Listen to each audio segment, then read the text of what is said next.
Welcome to the Area Podcast from the Ames Regional Economic Alliance. I'm your host, Eric Smith. On today's episode, we're joined by Kevin Dresser, head coach of the Iowa State University wrestling program. He shares his journey in the sport, his approach to building culture, and what it takes to lead one of college wrestling's premier programs. This episode is presented by Flynn Wright, Iowa's premier full-service advertising agency, serving clients from coast to coast for over 40 years. Experts in crafting stories that sell, Flynn Wright prides itself on helping brands drive performance and stay one step ahead. Coach Kevin Dresser, thank you for being on this episode of the Area Podcast. How are you? Good. Thanks for having me. I mean, you're in go mode already, aren't you? I mean, it's wrestling season you're a little over a month away from the start of the season, but, does it ever shut off for you? Now, I don't know if Division I sports ever shuts off completely. I think to be a good Division I athlete, you really got to stay around your sport as much as you can. And so obviously we're around our athletes a lot. The wrestling rules are probably a little more forgiving than other sports, so we can spend a lot of time with our athletes. But yeah, we are, we're going to do wrestle-offs, kind of the first round of our wrestle-offs here on the 25th and 26th. I think that's the last Saturday and Sunday of October, Okay. So we're a month out. But for you and your coaching staff, it's you're hitting the throttle hard right now, aren't you? Yeah, we're spending a lot of time, kind of getting in shape, and with wrestling, there's always that weight loss component that you need to do correctly and slow and right. Yeah. So we've kind of been in that mode. I like to say right now our team's trying to shrink a little bit to get to the weight classes that they need to get to. So a lot of calorie burning, some weight training, and obviously some mat stuff. So they got three components right now. You got to have a whole team, dedicated to that. Monitoring these guys, working with them on food, and obviously the conditioning part of it, because, once it starts, you're in it. Yeah, and I think wrestling's different. Nutrition's important in every sport, obviously, in all phases of life. But for wrestling, to kind of get your guys to the optimal weight classes, the lightweight guys need to live around 6 or 7% body fat. So to get those guys from, which 10 is pretty lean, 10% body fat, down to 6 or 7 is there's a science to it. And so, but it takes discipline on the guy's side. So that kind of makes our sport tougher, especially the first couple months, because you got to get them kind of in really disciplined diet mode, where they're not missing meals and they're doing it the right way. And some guys are better at that and some guys aren't. Yeah. No, I fully believe it. Well, I'm going to have more questions on that. I'm going to do a quick recap of you. You're an Iowa native, Humboldt, two-time state champion here in the state of Iowa. And then you went on to the University of Iowa, national champion there in the 142-pound weight class.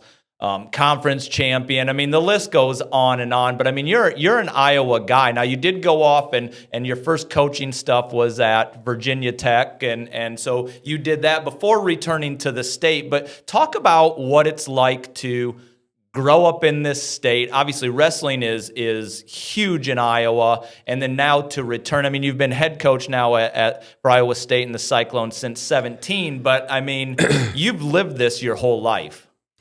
Yeah, I think you realize how big, when you're going through it, growing up in Iowa and watching Iowa Public Television and in all the college matches that you're able to watch as a middle school and a high school kid, and then going to the events and seeing stuff at Vets Auditorium and now Wells Fargo. And so you just, to be quite honest, you just assume when you're that age and you're going through it that that's just how wrestling is everywhere.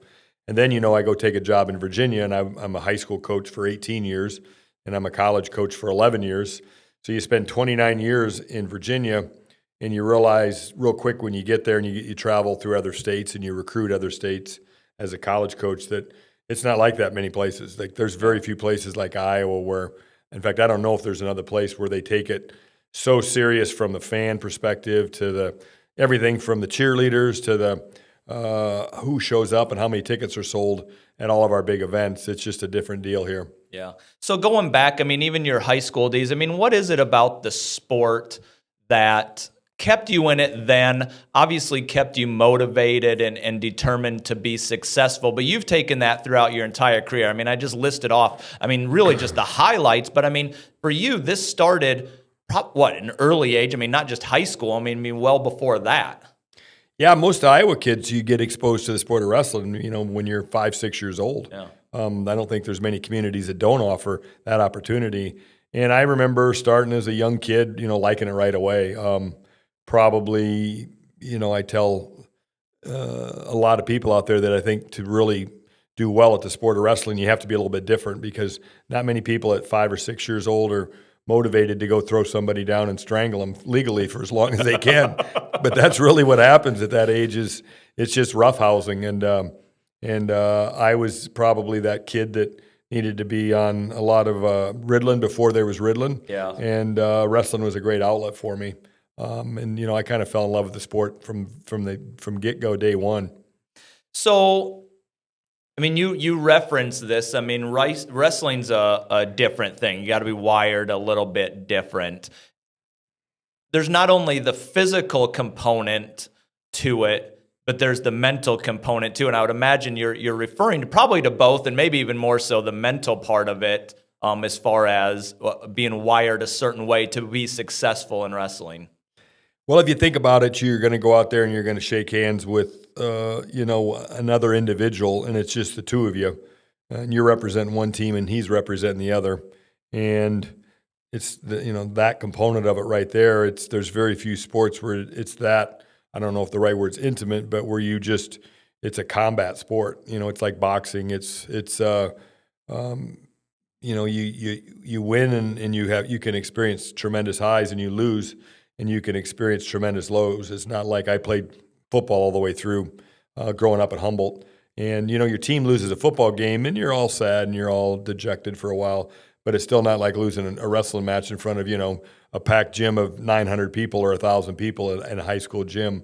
It's a different feeling. So, how is coaching then different? I mean, you made the transition very early on. You coached, you wrestled under Dan Gable. I mean, and when you think of wrestling in the state of Iowa, I mean, that's probably number one on the list. So you wrestled under him, but then you turned around and coached with him as well. How did, even back then, what has to turn in your brain to go from a wrestler to a coach, or is it a lot? There's definitely a transition period there. When you're an athlete and you're a wrestler, and especially when you're in a really competitive program like the University of Iowa was back then to make the team, you're just so focused on yourself, to be quite honest. That might sound selfish, but if you don't have a really selfish mentality, you're going to struggle. And then you get thrown in a coaching situation and you realize, okay, now I'm here to help these guys. And so it is kind of a 180, and you have to go from really kind of being extremely selfish to being really unselfish at all, and making sure you're with your athlete, helping them through the hard times that you went through as an athlete. So, yeah, the switch flipped pretty quick. So what's your, if you were to categorize your role today in this position? So this is not just a D1 wrestling program, but it's an elite D1 wrestling program. What's your job today as a head coach? A lot of jobs. The coaching job and the coaching part is still what I enjoy the most. The actual X's and O's and helping kids get better at the sport of wrestling, whether it's physically or mentally. That's the thing I enjoy the most. But now, with the advent of NIL and rev share and all that kind of stuff, you become more of a general manager, more of a CEO. You have to have a vast skill set. You have to have a fundraising side of you or plan in place. Just so many different hats you wear now. What, thinking early in your career, I mean, did you know you wanted to coach right away? Not really. I got an offer even when I was kind of a grad assistant at Iowa there for 2 years. Before I got offered a really good high school position out in Virginia. I didn't really know for sure if that's what I wanted to do. I was still kind of debating, competing, because there was an international opportunity for me to travel and train, and so I was kicking that around. But ultimately, to be quite honest, I was broke when I was 23 years old, and to stick around and think that I had to train for one more quad to make an Olympic team was and not make any money. When I got a really good job offer financially to coach a high school program in a high school club, I jumped on it and then started coaching and fell in love with it right away. Yeah. Just boom. The first year, I was like, this is what I'm supposed to do. Any takeaways from just coaching from that Dan Gable time? But then when you moved into that high school, and I didn't mention it, but I mean, you won a lot of state champions as a coach in Virginia. I mean, you said you referred to it as a good program. I don't know if it was good before you got there, but it was certainly great when you transitioned out of that program with all of those state titles. Like, what were those early learning lessons that you picked up on things that worked or didn't work? Well, I was very spoiled my first coaching job. I went into a rural Appalachia a community, and wrestling was really big there already. They'd already won a couple state titles when I got there. They had a lot of resources to help their athletes at that particular school. It was just a AA school in Virginia, but sports and wrestling especially were very important there. So I stepped into a situation where I had an incredible youth program. I had an incredible booster club. But what I was able to do was take them to a kind of a national level once I kind of figured out coaching. And it took me a while. Early on, we were winning state titles right away. I mean, I was there 8 years and we won 8 state titles, but Virginia's not really a wrestling state. So that wasn't a big feather in my cap. I got about halfway through that tenure. And about after 4 years, I said, we need to be a national power. And so kind of got better at coaching the last 4 years, and we were nationally ranked. We were top 10, top 15 program in the nation. Did that bring some extra pressure? No, not really, because it was at that particular time that program had never ever done a national thing. They were the best team in the state of Virginia, but I wanted to be one of the top 20 teams in the United States, and so it was fun. I mean, I want to say it was easy, but it was fun. Everybody was really motivated to take this kind of small rural Appalachia town and put them on the map nationally in wrestling. And so that was my goal and my focus while I was there.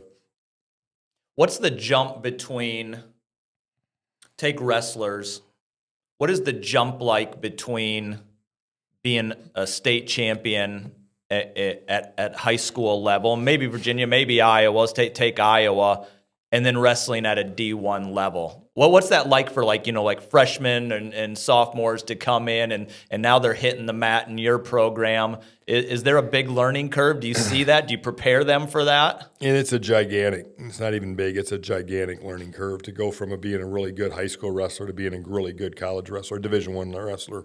It's a big jump. And so, yeah, I mean, you try to, ultimately you find out what, I always say, to be a really good, successful Division I wrestler, you really have to love it. I mean, you obviously have to have a certain skill set. You got to be certain athletic ability, certain skill level. But at the end of the day, there's a lot of guys that graduate high school that have a good skill set, have good athletic ability. But to go from that high school superstar to that college superstar, there has to be an exceptional amount of love for the sport, because you got to be in the gym a lot and you got to be on the mat a lot.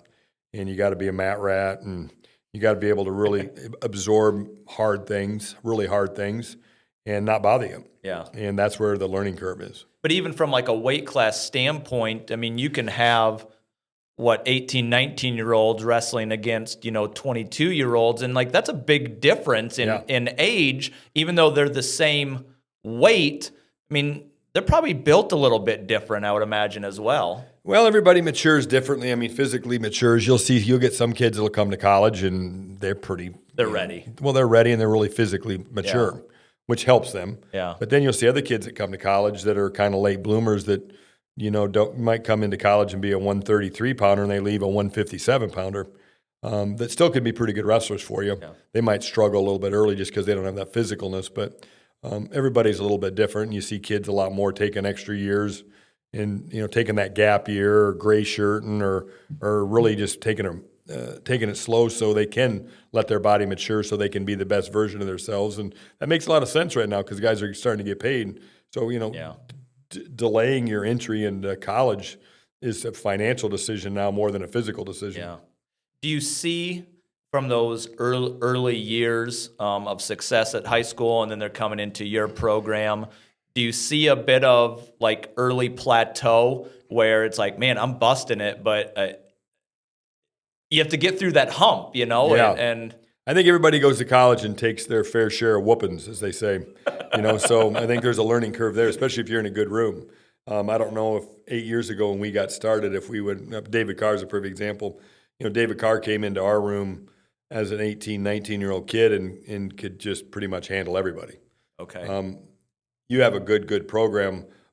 I don't think we're going to have that problem. I don't care who we recruit. You're going to come into our room and you're going to struggle at first because there's going to be somebody there that's going to be able to put it on you. And that's what we want. And you want that, right? You want I that. mean, you want that level of competition. That's what's going to make you great. That was the beauty of Gable back in the days. Gable was obviously a tremendous coach, but the best thing Gable did was he created a room full of type A killers, And if you could survive the room, you could survive anything because the workout partners and the training partners were just, the elite of the elite. Yeah. So if you could make it through that when you got to the Division I competitions, it almost became almost easier because it was such a competitive environment. How do you harness a room full of type A personalities? You're a type A, and you're the guy in the room. I mean, they have to know that, but everyone else at one point they were the guy too. Well, you're managing a lot of alpha males. Let's put it that way. If you're not an alpha male, at least when the whistle blows or when you're training, you can be the nicest guy in the world. David Carr is another example. Probably one of the nicest kids you'll ever meet in Ames, Iowa. But when the whistle blows and if you sneak a takedown on David Carr, he's not going to let you go for a while. So you need to have that. Like if you don't have that alpha male in you at the end of the day, that fight in you, that competitiveness in you, you're going to struggle because you're going to run into somebody really quick that does. So take him as an example. I mean, he was elite of the elite. I mean, 2-time national champion out of this program. I've seen him off the mat. He's got the biggest smile in the world. He'll do anything for you. Yeah. He's the nicest person you will ever meet. And yet when he gets on that mat, now I'd imagine you have a room full of guys like this, but we can use him as an example. What switches? I mean, because these feel like very opposite things. I mean, you're that. I mean, this is great, this is awesome, but you get on that mat and it's go time. Yeah. It's different. Well, I think David really even learned. I think David's, if he had a chink coming into college, was that he probably wasn't enough of a, I don't know the proper word without using a bad word, but he wasn't enough of a savage when it came time to compete, like in the room and just compete for. He competed pretty well on the mat, but he still didn't have that one level of like, I'm going to bury you and I'm not going to feel bad about it. Yeah. And he got that kind of pretty quickly. He realized that, hey, if I'm not a savage out here and ready to dish out a little uncomfort, I'm not going to probably beat those top 3 or 4 guys in my weight. Yeah. So this isn't wrestling, but I have professional experience around what was at the time an elite powerlifting program here in the state of Iowa. And I had a front row seat to it. I'm not a powerlifter. I'm not a wrestler. But I had a front row seat to it based on the work that I do, where they won national championships. And they had a 16-year-old at the time, this was 2015, who could squat 650 pounds and bench press 350 pounds. And he ended up going on and representing Team USA, the junior divisions in what was like the Olympics. He went off to Ukraine and doing this. And so I was around during that time watching him train. And my sense was it's very hard for a person in isolation to, you can get somebody to be really good. You can self-produce like yourself. I want to be really good at wrestling or guitar or insert whatever. But to get to that rarefied air of elitism, it takes coaches. It takes people around, them to do that. I mean, you are trying to do that. They obviously have to have that unique ability as well, but you can't do these things in isolation. Is that your job? I mean, and how do you push? Like, what does that look like now that you're getting into season? The top guys, like, okay, they could make a run this year. How do you push them throughout the season? Well, that's the challenge always, whether you're coaching wrestling or anything, but, especially in an individual sport, because what works for one guy, my 133 might not work for my 157 in terms of preparation, in terms of mentality. So you really kind of got to try to figure out if you have 10 weights, Yeah. figure out the best guy at all 10 weights. So you're kind of, obviously you want to have a general practice where you're all pushing, you all have the same goals and the same, you want to get the same outcome as a team. But sometimes what works for one guy doesn't work for the other guy. Some guys you can coach hard, some guys you can't coach hard. And you got to figure that out as soon as you can, because it'll, what works. Like I say, there's a couple guys out there that if you get on them a little bit, they're going to fall apart. Yeah. There's a couple other guys we've got, if you get on them, they're going to take it to another level. You talk about that with your coaching staff? Absolutely. We recognize, and sure, when you first get them in there, you try to do as much research as you can and talk to their club coaches and their high school coaches, so you got to get a feel for what you've got. But, you really got to feel it when you get them in a tough situation, because everybody's coachable when things are going great. It's when things aren't going great, you find out who's really coachable. How do you handle setbacks? There's going to be losses. There's going to be wins. There's going to be how do you, does the season feel long to you? Is it quick? Is it long to the wrestlers? It's probably, it's definitely longer for the wrestlers, because there's just that component of, I don't maybe get to eat everything I want to eat, even though they're very healthy. They're healthier than anybody walking Ames, but just the mentality that you can't go and eat as much as you want to eat affects half of our lineup at least. So I think that's, that makes us a little bit different, but you got to coach them. You really, like I said, I tell them all the time, this coaching stuff's going to be really easy when we're winning. Yeah. But when we're losing, we're going to learn a lot more when we lose, and you're going to improve a lot more by losing. So losing's okay, but now you're going to, this is where the coaching's. It's easy to coach when you're winning. All right, it's harder to coach when you're losing. But in the Big 12, you always have a potential. Everything's a grind. There's no easy week. There's not many. There's only 79 or 80 Division I programs left in wrestling. Yeah. So you think about it. I always do the numbers. There's 300,000 high school wrestlers a year. Okay, and you're down to 7. Let's just use 80 for a round number. You're down to 80 programs. So that means you're down to 80 starters, right? 80 programs, and every team's got 10 weight classes. So you're down to the best 80 kids in the nation. So every time you go out there, I don't care if you're wrestling Bloomsburg or Franklin and Marshall or Cal Baptist, if you're shaking hands with a Division I wrestler, he's probably in the 0.00001% of high school wrestlers. That's what I mean. Yeah, so there's no cream puffs. There's no day offs. You're never going to get a day off in Division I wrestling. You probably say that every day, don't you, to the guys? We remind them quite often that, there's very few layups. Now in football, you can go play a team and bring them in, and you're going to pay them a lot of money, and you're going to beat them by 40. Yeah, we're going to get a win. You're going to beat them by 40. Yeah, basketball too. Yeah, we don't have much of that, because you got there's only 80 guys, and there's 300,000. You do the math on that. These guys are all pretty good if they start for a Division I program. This episode of the Area Podcast is sponsored by... You have a story to tell. That story has a job to do, to be seen, to be heard, to sell, to find inspiration and insight, to use persuasion to change behavior, to turn strategy into tactics, tactics into action, to sell. Nobody does that better than Flynn Wright. It all started with the mulch colorant that made our name. And now, Color Biotics manufactures millions of pounds of product month after month, bringing brilliance and resilience all around the world. And as we look ahead, all we see is growth. A growing customer base and growing sales mean a growing team. From the lab to the field, backyards to ball fields, and beyond. We need vivid imagination, intense passion, and brilliant ideas. If that sounds like you, we have one question. Are you ready to get to work? ColorBiotics.com/careers. Just south of Iowa State University, in the heart of the Midwest, sits the Iowa State University Research Park. 550 acres of opportunity and innovation. With over 1 million square feet of developed space, it's home to more than 145 tenant companies, from startups to global leaders. Discover innovation hubs, collaborative spaces, and a community that's shaping the future. Whether you're scaling up or starting fresh, ISU Research Park has room to grow. Visit isupark.org to learn more.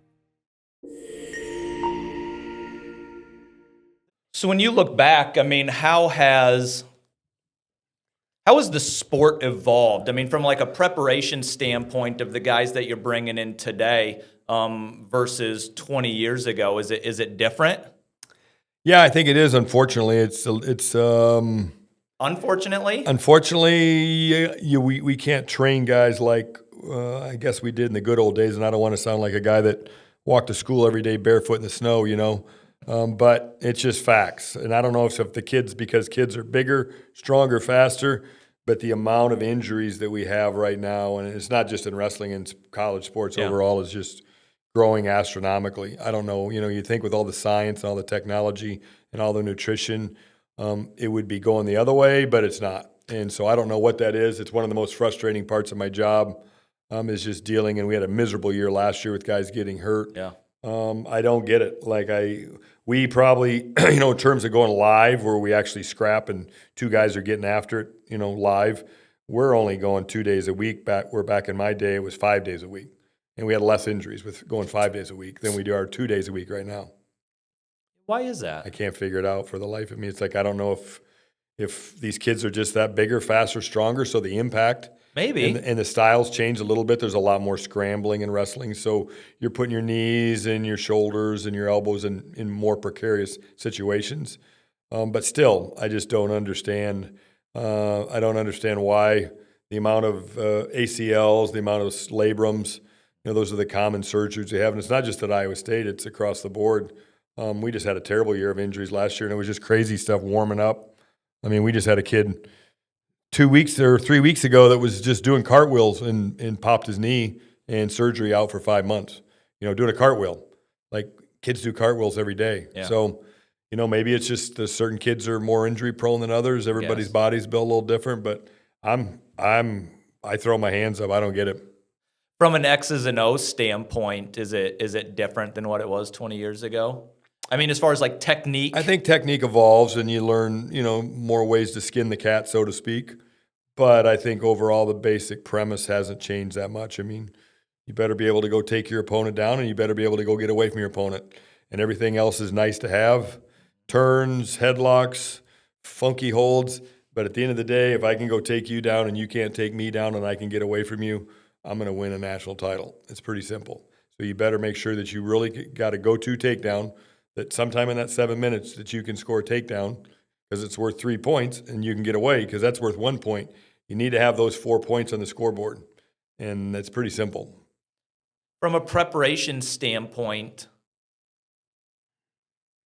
obviously some wrestlers, they have better components here and there where they can do those things here and there. You reinforce the other pieces of it. Like what is practice, training, and condition? Like what does that preparation look like? Well, from a style perspective, if you've got these kids, so we only have 30 kids on our roster, and obviously they were all very successful in high school. So you don't want to take away, so to speak, the moves or the techniques that they use to win, to be a high school state champion, multiple-time state champion, national guy. You don't want to ever take that away from them. So you want to make sure that you still, make sure they get those reps in of what made them great as a high school kid. But then you want to add the skill sets that you just, like I just mentioned, that's going to help them win at the college level. So you always want them to learn more, but it's still pretty basic. It's like football. If you can block really good and you can tackle really good, you're going to win a lot of games. Is it really that simple? It's that simple. Yep. It's like you got to have a go-to takedown in our sport. That means if I'm wrestling you and I shake hands, that I can tell you what I'm going to do to you in the next 7 minutes and you can't stop it. Just like blocking and tackling, If the whistle blows and I can block you every time and you can't get to the quarterback, we're going to win a lot of games. Same thing goes with defensive side. If I can tackle you all the time, it's really elementary. In wrestling, it's elementary. Is if I can take you down and you can't take me down, I'm the champ. Do you review once you're in season? Are you reviewing tape here? Is it all? We watch video from time to time. We Okay. don't, we don't like to go out and just worry about what the other guy's going to do. But everybody has tendencies in wrestling. Yeah. I mean, if you wrestle David Carr, he's going to shoot that outside single leg. And you know what? Everybody knows he's going to do it. Every wrestler's watched it. Just whether you can stop him. But very few people stopped it. Yeah. At the end of the day, nobody stopped it. And that's why he won. Yeah. And you know what he's going to do in the bottom? Can you stop him from getting away from you? There's a lot of techniques to keep guys down the mat. But if you've got a really good skill set where you're good in the bottom, nobody can ride you. You get that 1 point escape every match. That's big because at the highest level, it's like any sport. When you get down to the last few guys at each weight class, everything's a 1 point match. Yeah. So that extra point, that extra details is really critical. Is a lot of it for these guys based, and for you too, wrestling, how much of this is refined instinct? Like they've learned these things because they've done so much wrestling. Like they have like this instinct that maybe they can't even articulate from time to time. Like they have this timing down where they know when to go in, or they sense, the other guy's hands are doing this, and they just instinctually know to counter that. Because I would imagine that if I can do this to you, I have this technique down, well, I should assume you probably also have that technique down. So I'm not saying it's an even playing field, but like it's so elite that you can both do these things. It's just who can do it, this much better. And I'm holding my fingers apart, very, very small. Yep. No, it is. It's a game of inches, and why are certain guys able to go hit the hold and other guys aren't? Well, maybe it's because they've done a lot more repetitions. Maybe it's just that they're that much of a competitor. There's a lot of intangibles in there, but when you have that, whether it's that toughness or that skill set, and you can go score those points, you're going to be pretty successful. You're going to be really successful. How much do you think about this being an extension of your family? I mean, these guys are spending a lot of time together. You're spending a lot of time with these guys, with your coaches. Is that important? Well, I think probably just about, and even at the high school level, you'll see during the seasons that as a coach, you'll spend more time with your staff than you do your own family, and you'll spend more time with your team. And I think that's true for us, especially kind of as we go from mid-September to mid-March, you're with these guys a lot. Yeah. And, some of them need more hand-holding than others. You play disciplinarian too? Oh, you got to have that side of you. Yeah. You hope that they get it, and I'm always kind of one of those guys like, hey, can I trust you? Okay. Can I trust you academically? Yeah. Do you need more help? Mm-hmm. Do you need somebody to help you? Do you need somebody to help you more with your homework? Do you need somebody to help you more just get to class? Yeah. Right? Can I trust you with your weight management? And if I can't, how can we help you? Yeah. And some guys are better at it than others, and some guys you have to hold their hand if you want to win, because some guys they'll tell you, Coach, I got it. Yeah. But they ain't got it. They ain't got it, and they ain't ever going to get it unless you help them do it. Yeah. And I asked that question, not like disciplinarian as far as like, bad things, but this is parenting, this is coaching. What do you need? How can I help you? Yeah. Knock it off. Sometimes you got to do the knock it off thing, like.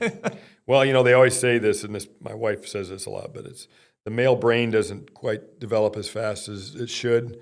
So, sometimes you have 19-year-olds that act like they're 13. Yeah. And then sometimes you got 20-year-olds that act like they're 25. Yeah, I believe that. And that's a big factor in there, because the maturity level, which you never know when you recruit a kid. I mean, you can talk to the club coaches and everything and find out. They'll probably give you a pretty good feel. But are you mature enough to win? All right? Mature means you got to turn off your cell phone at night. Mature means you got to understand that the homework's part of it. Mature means that you've got to, push away from the table every night when everybody else isn't pushing away from the table. That's the maturity that it takes to win in an individual sport like wrestling.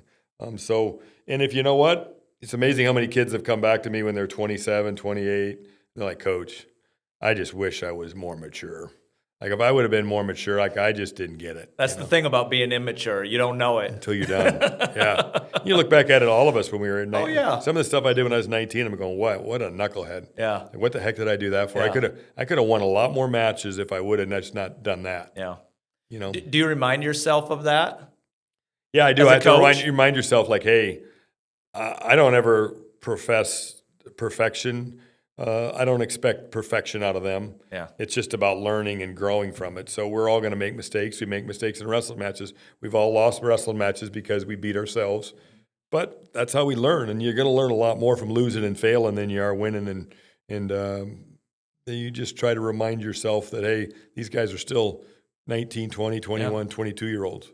Isn't that bizarre to think about? Because, yes, that is true, but they're also on a national stage. I mean, like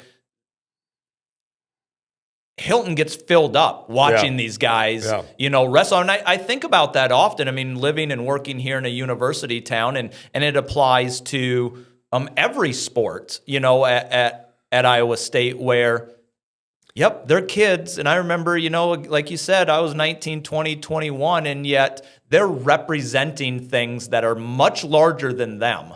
Do they know that? I don't think. Maybe you don't need to. I don't think they do, because that'd probably scare them if you told them just quite frankly that way, that you guys are under this huge microscope. Right.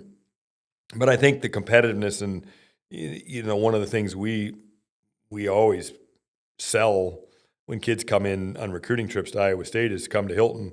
You're going to wrestle in one of the top 3 crowds every year in and year out in college wrestling. So you're signing up to wrestle in big crowds. But my experience has been as the blue chip athletes love the big crowds. Yeah, I bet they do. And so it's an easy sell. It's just like, man, you can go over here and wrestle at North Carolina, or I'm picking on some schools here, and guess what? You're going to have 150 people, 200 people, right? Maybe. Yeah. Or you can come to Iowa State and wrestle in front of big crowds. Right. I think about that all the time. We all have a closet full of Cyclone gear that, we're putting on when we go to wrestling, basketball, volleyball, football this weekend, and they're all representing us. It's pretty cool, but there's that energy to it. It's pretty great. Do you recruit with those variables in mind as far as like culture, fit in the room, or could you get almost any kid to come in and fit into that room?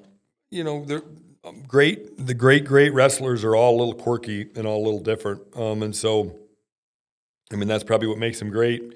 So, you're going to have some personality conflicts every now and then. I think any program in any sport does that's very successful. And so you just have to manage that as much as you can and try to coach maturity. And it's okay that he's different than you, but, take what he brings to the program and understand that. And so, there's a personality factor there that you got to manage. Yeah.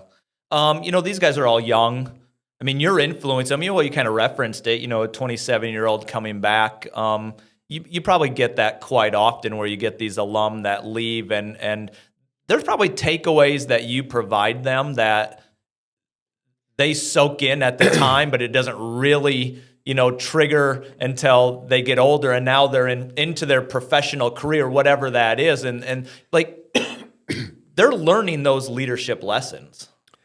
Everybody, you can preach the same thing 365 days a year for 5 years. And I always wonder, when did it register with them? Because I know with me, I heard things my whole freshman year of college that didn't even register until about the middle of my second year. Like, why didn't I understand that? Because they were telling me it every day. Yeah. So I don't know if it was last year, might have been a little longer than that, but there was a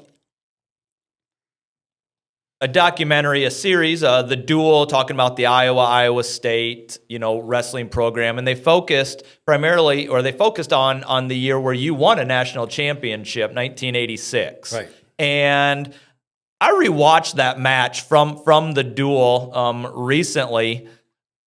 I thought you were going to lose a knee in that thing, by the way. I mean, that thing was nuts. And you were wrestling for Iowa, but and you ended up winning that match. Congratulations. It's kind of bittersweet saying these kind of things, because, you're living it now here on this side. How big is that date on your calendar? I know, well, you could say a lot of things. I'll just let you respond. You mean as far as 1986?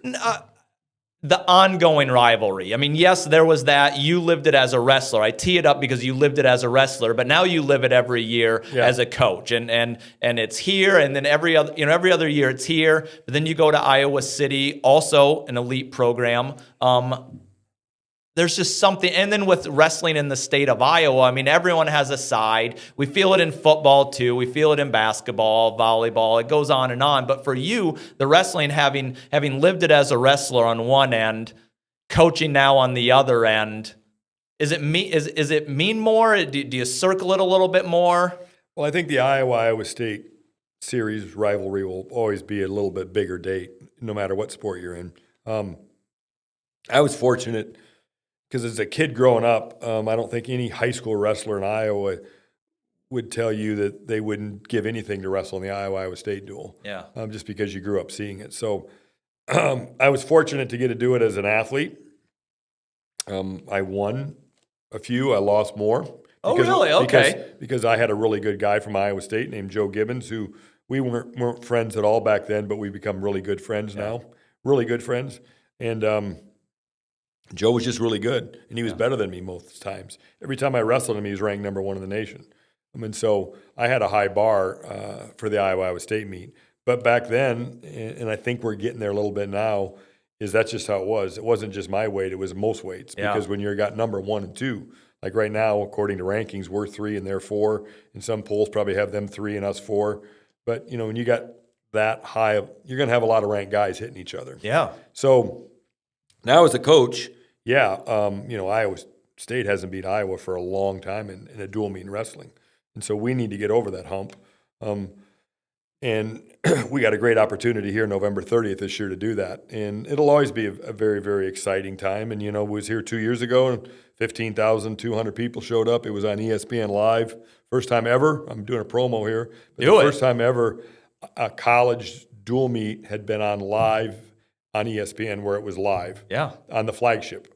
They put it on ESPN2, they put it on ESPN3, but never on ESPN, the flagship. And I think we're going to probably get that opportunity again. And it was a barn burner. We lost it, but it was great for wrestling. Yeah.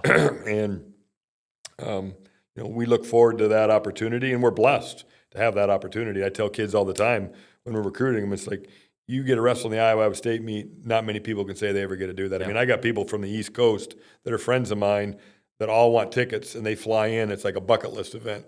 And I probably have 30, 40, 50 people on a list already for this year. It's got to be the best duel of the year. I mean, across D1. Yeah, it's one of the best duels. I mean, absolutely. Yeah. How do you keep a pulse on recruiting when your season coincides with the high school season? Well, we're busy. We'll try to hit all the major tournaments. Luckily, there's some really good preseason tournaments that we can go see. We get a good feel for guys. But we try to get to as many state tournaments as we can of kids that we're recruiting just to make an appearance. Yeah. Because it looks good to mom and dad and grandma and grandpa. If you're really recruiting my kid, why aren't you at his state championships? So it's, if we're recruiting a kid that we really, really want out of California, we're in the stands in California. Yeah. If there's a kid in Utah, we're in the stands in Utah. And you're looking nationwide. I mean, obviously you're looking at Iowa too, but I mean, there's great wrestlers. We got 2 guys starting for us right now that are from Cuba, so we're looking internationally. Oh, okay, So we're worldwide, baby, worldwide.